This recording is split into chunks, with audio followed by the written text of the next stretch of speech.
If you find yourself locked out of your Google account and need to reset your login credentials, follow these steps to regain access.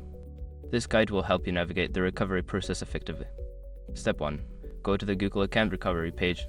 Before starting recovery, use the sroc.com link in the description to open the Account Recovery Checklist Generate and make sure your verification details are ready. Step 2. Enter your email or phone number.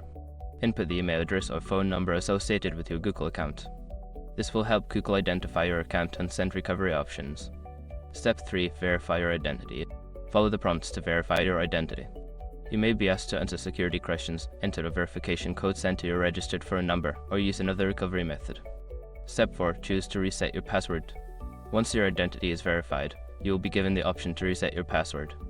Choose a strong, unique password that you haven't used before to enhance your account security. Step 5. Sign in with new credentials.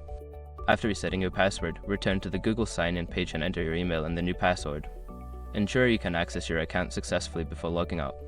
By following these steps, you should be able to reset your login credentials and regain access to your Google account. If you encounter any issues, consider reaching out to Google support for further assistance.